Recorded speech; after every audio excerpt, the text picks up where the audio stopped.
کو بتاؤں، دنیا چیخ کے عذاب کو دیکھ چکی ہے، تبھی جا کر کے یہ بم والی جو آج کیفیت ہے کئی جگہوں پر، جو بارود بم وغیرہ جو بنائے گئے، اس میں ہوتا کیا ہے؟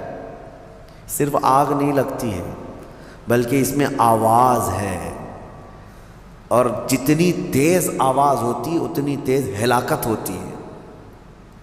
جتنے بم بنائے جاتے ہیں، ایٹم بم ہوں یا اور بھی دوسرے، اس میں بہت سخت قسم کی آواز، جب وہ بم پھٹتا ہے تو یہ آس پاس کی چیزیں جو ٹوٹتی ہیں یہ بارود کی وجہ سے نہیں ٹوٹتی، صرف اس آواز کی وجہ سے ٹوٹتی ہیں۔ آواز کے اندر یہ طاقت ہے۔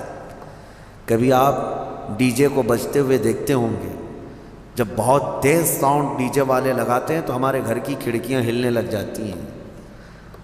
آپ محسوس کرنا، کبھی آپ کے گھروں کے سامنے سے اگر کوئی ڈی جے جانے لگ جائے تو گھر کے برتن بھی ہلنے لگ جائیں گے۔ ان کو کون ہلا رہا ہے؟ برتنوں کو کون ہلا رہا ہے؟ کھڑکیوں کو کون ہلا رہا ہے؟ آواز میں اتنی طاقت ہے۔ یہ تو ڈی جے بہت شارٹ قسم کی آواز ہے جس کو آج آپ سن سکتے ہیں، لیکن جو بم کی آواز ہے اس کو آپ کے کان نہیں سن سکتے، اور یہ دنیا کی بنائی ہوئی آوازیں ہیں۔ اس سے کئی ہزار گنا زیادہ ایک فرشتے کی آواز میں طاقت ہے۔ جب وہ آواز آئی ہوگی تو پھر انسانوں کا کیا حشر ہوا ہوگا۔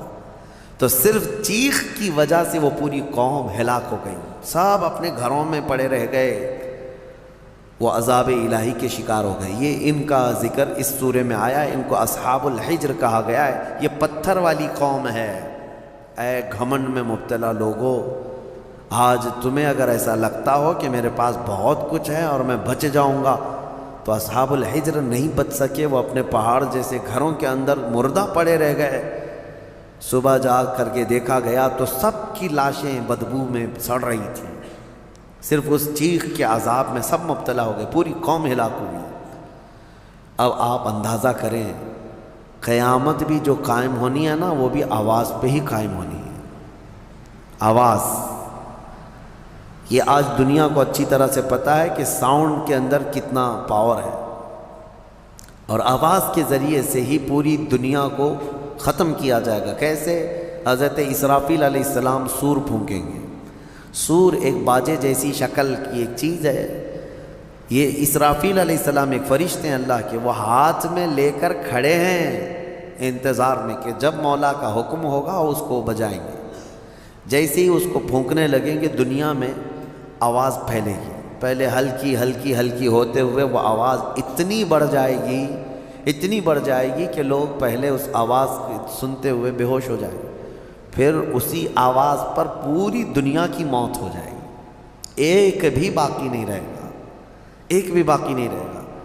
اس سور کی آواز پر سارے کے سارے پورے روئے زمین پر جتنے انسان ہیں وہ سب کے سب مر جائیں گے۔ یہ قیامت قائم ہونے کا مطلب۔ پھر اللہ تبارک و تعالیٰ زمین میں زلزلے پیدا فرمائے گا، اور پھر یہ پہاڑ سب پورے اڑنے لگ جائیں گے، زمین ختم کر دی جائے گی، ساری چیزیں ختم کر دی جائیں گی۔ پھر اللہ تبارک و تعالیٰ جو میدان قیامت قائم فرمائے گا، پھر اس میں سارے انسانوں کو جمع کرے گا۔ تو سور پھونکا جائے گا، اور سور کی آواز بہت تیز ہوگی، لیکن الحمدللہ آپ نہ گھبرائیں، ہمارے اوپر نہیں آنی ہے قیامت، کیونکہ فرمایا گیا قیامت جو ہے کسی بھی مومن پر نہیں آئے گی۔ اس وقت کوئی مومن باقی نہیں رہے گا، مسلمان نہیں رہے گا۔ قیامت جو سور پھونکی جائے گی، اور اس وقت جو سارے لوگ ہلاک ہوں گے، اس میں ایمان والے لوگ نہیں رہیں گے۔ ایمان والے بہت پہلے ہی دنیا سے جا چکے ہوں گے۔ اب آپ اندازہ کرو، جب سارے ایمان والے ختم ہو جائیں تبھی قیامت کو آنا ہے، اور جب تک مومنین زندہ ہیں قیامت نہیں آئے۔